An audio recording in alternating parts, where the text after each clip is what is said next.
मिरियमाण कृत वर्णन। गरुड़ जी बोले कि हे भगवान, आपने अंत समय का दान तो मुझे अच्छी प्रकार से बताया, कहा, और वह मैंने भी ध्यान से सुना। अब मरणासन्न प्राणी के निमित्त करने योग्य कृत मुझे कहिए। तो श्री भगवान बोले, हे गरुड़, मनुष्य मरने पर जिस विधान के करने से सद्गति पाते हैं, मरण समय की उस विधि को मैं तुमसे कहता हूँ, तुम ध्यान से सुनो। जीव जिस समय प्रारब्ध कर्म योग से शरीर को छोड़े, तब तुलसी के समीप एक गोमय का मंडल करे और उस मंडल पर तिल, स्वच्छ कुशा आसन बिछाकर उस पर शालिग्राम की मूर्ति स्थापित करे। अनेक पाप आदि को नष्ट करने वाली शालिग्राम की जहाँ मूर्ति है, उसके समीप रहने से प्राणी को निश्चय ही मुक्ति मिलती है। तुलसी वृक्ष की छाया संसार के ताप को मिटाने वाली है, उसके समीप मरने से निश्चय ही मुक्ति होती है। और जिसके घर में तुलसी का वृक्ष है, वह घर तीर्थ रूप है और उस घर में यमदूत कभी नहीं आते। तुलसी की मंजरी से युक्त होकर के जो प्राण त्याग करे, वह अनेक प्रकार के पापों से युक्त हो फिर भी यमलोक में नहीं जाता। अनेकों पापों से भी हो, चाहे वह यमलोक में नहीं जाता। तुलसी पत्र को मुख में रख करके कुशा के आसन पर बैठे और वह मनुष्य पुत्रहीन होने पर भी बैकुंठ में जाता है, यदि ऐसा करे। 3 प्रकार के तिल हैं, दरब और तुलसी पत्र। ये सब नरक में जाते हुए प्राणियों को बचा करके उनको सद्गति कराते हैं। और भगवान कहते हैं कि मेरे पसीने से तिल उत्पन्न हुआ और इसीलिए जगत में पवित्र कारक है यह।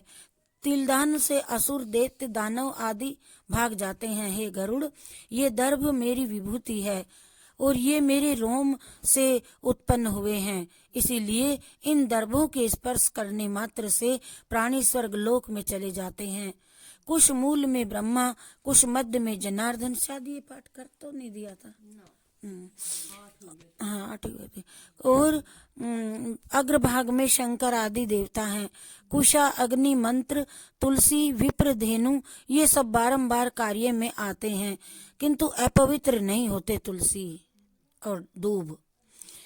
पिंड पर स्थापित दरब, प्रेत भोजन करने वाले ब्राह्मण, नीचे के मुख से उच्चरित मंत्र, गौ और तुलसी से, ये तीनों नीच के पास भी हों तो अग्राह्य हैं। और शमशानास स्थित चिता की अग्नि अपवित्र है। गोमय से लेपन करके गोमय से लेपन करके लीप करके उस पर दब दुर्बा बिछा करके मरणासन व्यक्ति को लिटाए। आकाश में मरने वाले की शैया नहीं करे। और मंडन पर ब्रह्मा, विष्णु, महेश्वर, अग्नि इत्यादि सब देवता स्थित रहते हैं। इसीलिए मंडन अवश्य बनावे जब भूमि पवित्र है, पर जहाँ लेप नहीं होता वह और जहाँ लेप है, ये दोनों लेप से ही शुद्ध होती हैं, लीपन से। खटिया पर बिना गोमय की भूमि पर राक्षस, पिशाच, भूत, प्रेत, यमराज के दूत प्रवेश करते हैं। ऐसी भूमि पर मरने पर मृतक सद्गति को जाता है। अग्निहोत्र, श्राद्ध, ब्राह्मण भोजन, देव पूजा इत्यादि आतुर कर्म मंडल बिना नहीं करे।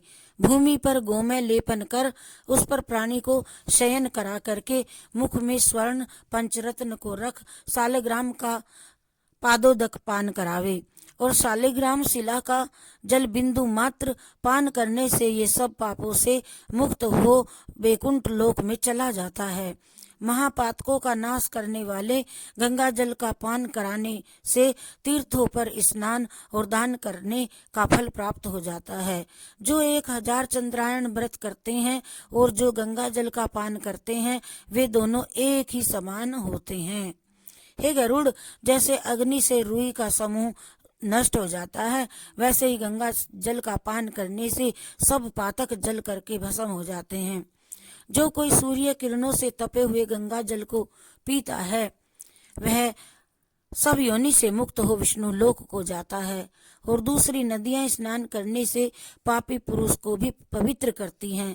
यह गंगा नदी दर्शन तथा स्पर्श से, पान करने से, गंगा गंगा गंगा नाम गंगो उच्चारण करने से हजारों पापी पुरुषों को पवित्र कर देती है। इसीलिए गंगा जल संसार का तारक है। प्राण कंठ में आ गया है, फिर भी गंगा गंगा ऐसा उच्चारण करने वाला मरने के बाद विष्णु लोक को ही जाता है और भूमि पर पुनः वह जन्म नहीं लेता।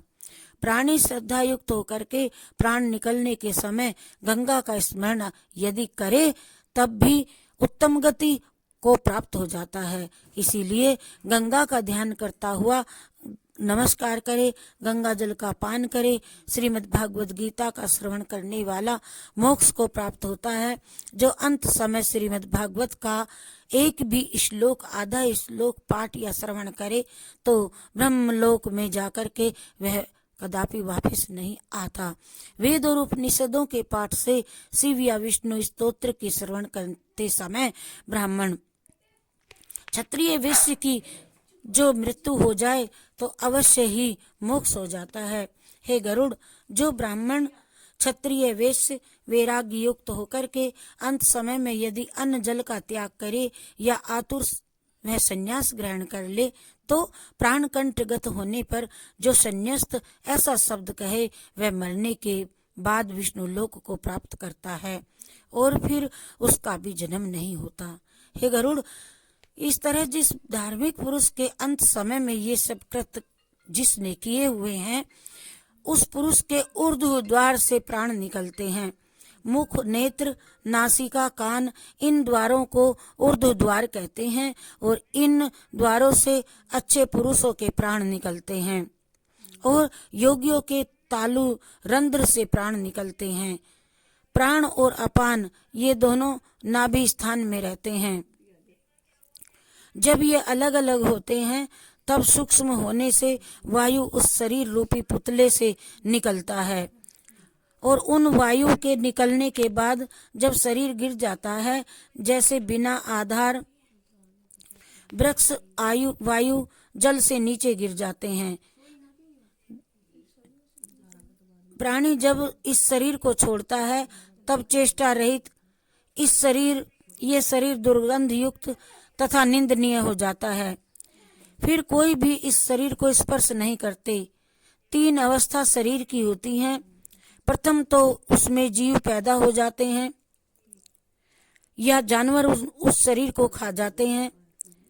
दूसरे इस विष्टा सदृश दुर्गंध युक्त हो जाता है या चिता में भस्म हो जाता है।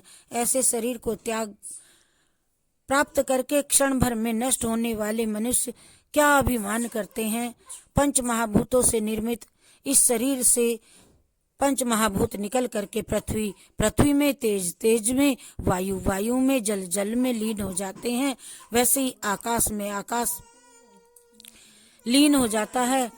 देह में स्थित जो आत्मा है वह सर्वव्यापी सुख कारक है तथा बंधन रहित जगत का साक्षी भूत अजर अमर है। ऐसा वह आत्मा शुभ अशुभ फल को नहीं भोगता।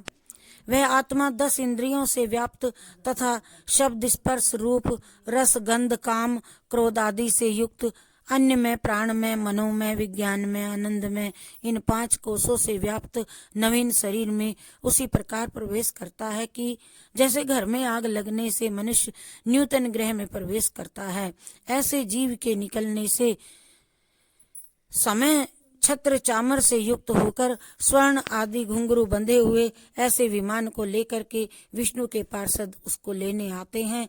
वे देवदूत हैं। धर्म के सार को जानने वाले, बुद्धिमान तथा सदा धर्म में श्रेष्ठ कहे जाते हैं।